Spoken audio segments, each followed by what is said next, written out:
नमो नमः छात्रों, आश विद्यालय से मैं निधि श्रीवास्तव एक बार फिर से संस्कृत की इस कक्षा में यूपी बोर्ड के कक्षा 10वीं के छात्रों का स्वागत करती हूँ।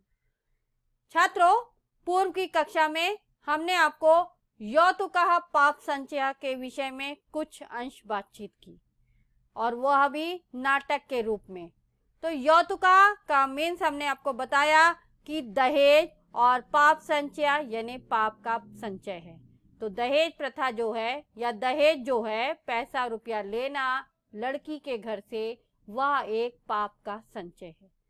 तो छात्रों, इसी बात पर यहाँ पर इस अंश में भी चर्चा करेंगे हम कि दहेज प्रथा जो है वह पाप का भागीदारी है। तो छात्रों, पूर्व के अंश में हमने आपको बताया था कि एक पुत्री का पिता जो है वो अपने बचपन के मित्र के साथ में को अपने पुत्री को ब्याह देता है और वह भी पुत्री जो है वो उसको सुखी सुखी रखता है। परंतु जब दूसरा पुत्र वधू आती है उसके घर में खूब रुपया पैसा लेकर, तो पहली पुत्र वधू का असम्मान होता है। क्योंकि वह गरीब घर की बिना पैसा बिना दहेज के लाई गई पुत्री होती है। तो छात्रों, अब आगे के अंश में क्या होता है उसके साथ उसको जानने के लिए आइए हम लोग देखते हैं।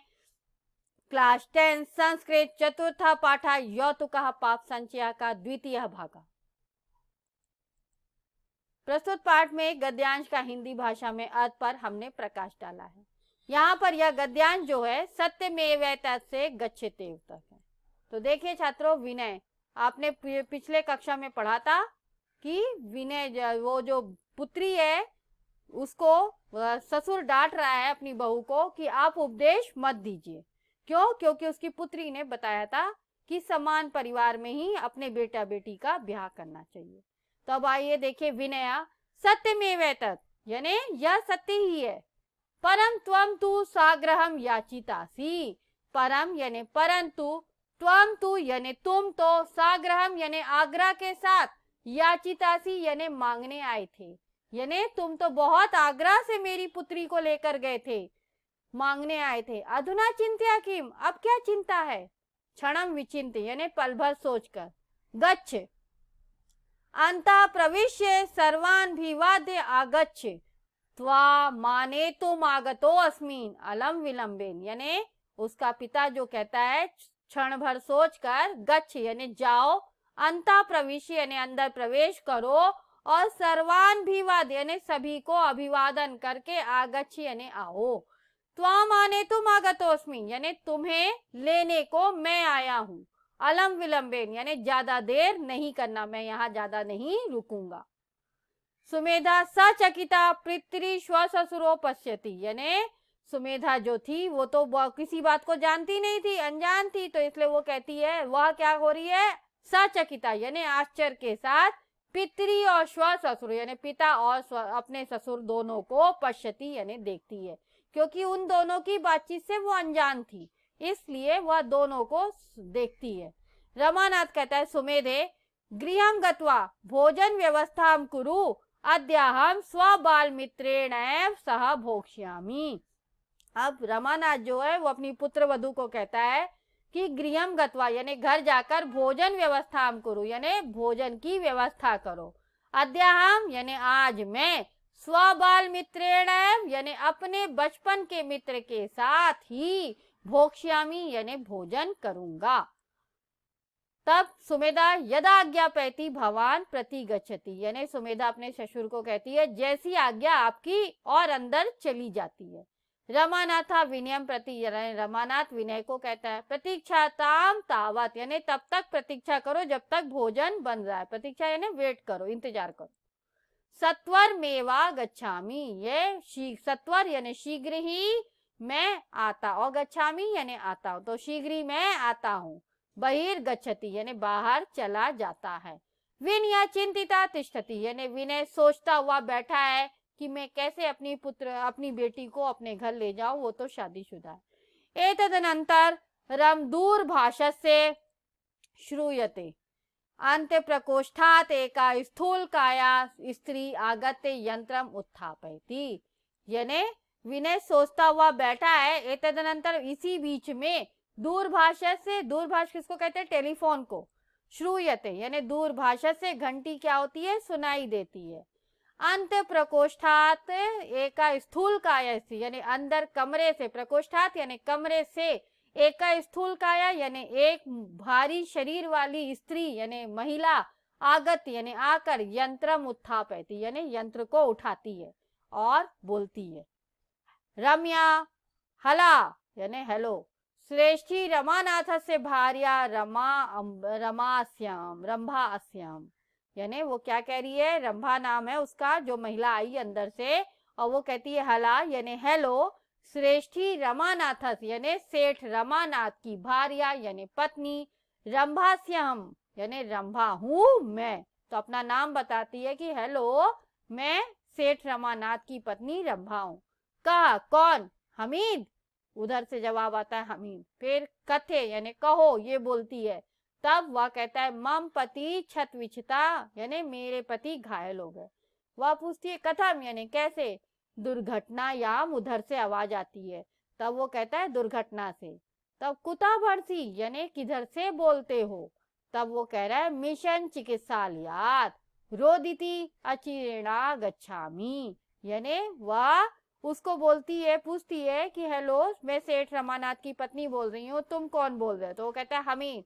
तो कहती कहो। तो कहता है मेरे पति, तो वो बताता है कि तुम्हारे पति घायल है। तो वो पूछती है कैसे, तो वो कहता है दुर्घटना से। तब वह उससे पूछती है किधर से बोल रहे हो। तो वो कहता है मिशन अस्पताल से, मिशन चिकित्सालय से यानी मिशन अस्पताल से। वह रोती है और कहती है मैं जल्दी से आती हूँ। तब विनय स्वागतम यानी उसका पिता जो बैठा था वो तो गुस्से में बैठा था क्योंकि उसका ससुर ने उसको बोल दिया था इस तरह से, तो इसलिए वो अपने मन में कहते कर्मणाम फलम भोक्तव्यमेव यानी कर्मों का फल मिलता ही है, जैसा कर्म करोगे वैसा ही फल मिलेगा, ऐसा वह गुस्से में बोलता है। कर्मणाम फलम भोक्तव्यमेव यानी कर्मों का फल मिलता ही है। तथा प्रविशति यानी तभी प्रवेश करती है रमानाथ से सुसज्जिता पुत्र वधु चपला यानी तभी प्रवेश करती है रमानाथ की दूसरी पुत्र वधु जो सजी धजी है, सुसज्जिता यानी सजी धजी है, चपला। चपला माता गंतुम उद्यता अस्मि मम मातृगृहे उत्सवा यानी माता अपनी सास को बोलती माता गंतुम उद्यता अस्मि यानी मैं जाने के लिए तैयार हूँ, मम मातृगृहे उत्सव यानी मेरी माँ के घर में उत्सव है। रंभा कहती चपले यानी हे चपला, त्वा शशुरः दुर्घटनाग्रस्त चिकित्सालय वर्तते आगच्छ मया सा यानी तो ससुरा यानी तुम्हारे ससुर दुर्घटनाग्रस्त यानी दुर्घटनाग्रस्त चिकित्सालय यानी होकर चिकित्सालय में वर्तते यानी है, तो तुम्हारे ससुर जो है उनका एक्सीडेंट हो गया है और वो कहाँ है, अस्पताल में। आगच्छ मया सा यानी मेरे साथ आओ। ना जाने का आवश्यकता स्यात् यानी ना जाने क्या आवश्यकता होगी तो तुम भी आ जाओ मेरे साथ। तब चपला कहती है अहम तत्र किम करिष्यामि यानी मैं वहां क्या करूंगी।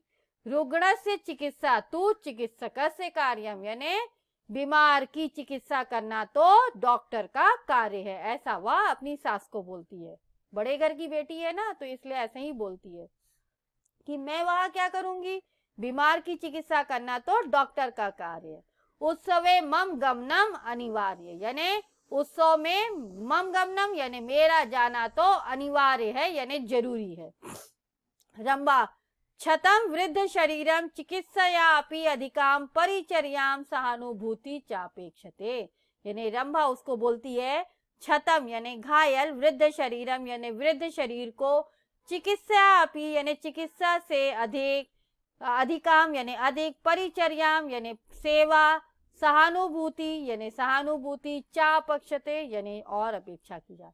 तो वो कह रही है कि रंभा उसको कह रही है अपनी पुत्र वधू को कि घायल विद्र शरीर को चिकित्सा से अधिक क्या होती है छात्रों, सेवा और सहानुभूति की आवश्यकता होती है, अपेक्षा होती है।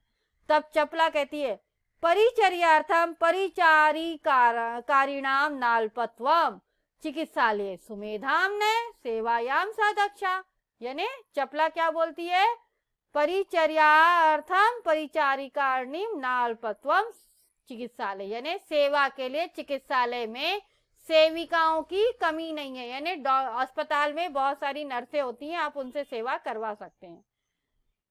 सुमेधाम ने, सुमेधा को ले जाइए। सेवायाम सा दक्षा, यानी वो तो सेवा में निपुण है, उसी को ले जाइए।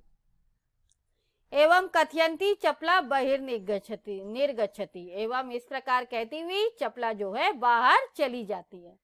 द्वितीय दृश्य यानी दूसरा दृश्य, रमानाथा पत्रम पढ़ती, यानी रमानाथ पत्र पढ़ रहे हैं। रंभा समीपे उपविष्टा दृश्यते, यानी रंभा जो है उनकी पत्नी रमानाथ की वो पास में बैठी हुई दिखाई देती है। रंभा कस्य पत्रमिदम, यानी रंभा पूछ रही है कि यह किसका पत्र है। तब रमानाथ बोल रहा है विनय से, यानी विनय का। अस्माकं कुशलम पृच्छति, यानी मेरा कुशल पूछ रहा है। सूचयति चा, और सूचना दे रहा है। यत् सो अद्य, यानी कि सो अद्य, यानी वह आज। सांप्रतम एव, यानी अभी ही। सुमेधाम नेतुमा गच्छते, यानी वह सूचित कर रहा है कि वह आज ही अभी ही सुमेधा को लेने के लिए आ रहा है। तो वो क्या बोलता है कि विनय का पत्र है और हमारी कुशलता पूछ रहा है और सूचित कर रहा है कि वह आज अभी ही अपनी बेटी को ले जाने के लिए आ रहा है। तो छात्रों, इसी के साथ यह अंश यहाँ पर समाप्त हो जाता है। और आज के इस अंश से आपने जाना छात्रों कि बड़े घर की बेटी किस तरह का जवाब देती है और छोटे घर की बेटी किस तरह का जवाब देती है। तो दोनों में बहुत डिफरेंस होता है और पढ़े लिखे और संस्कारवान चीजों में भी बहुत डिफरेंस होता है। तो छात्रों, आइए इसी के साथ यह अंश यहाँ पर समाप्त होता है। आज के इस अंश में अगर आपको कोई भी डाउट है तो आप आश विद्यालय के ऐप्स को लाइक करके क्वेरी में जाकर अपना डाउट पूछ सकते हैं। मैं आपका जवाब जल्द से जल्द दूंगी। तब तक के लिए धन्यवाद छात्रों। नमो नमः।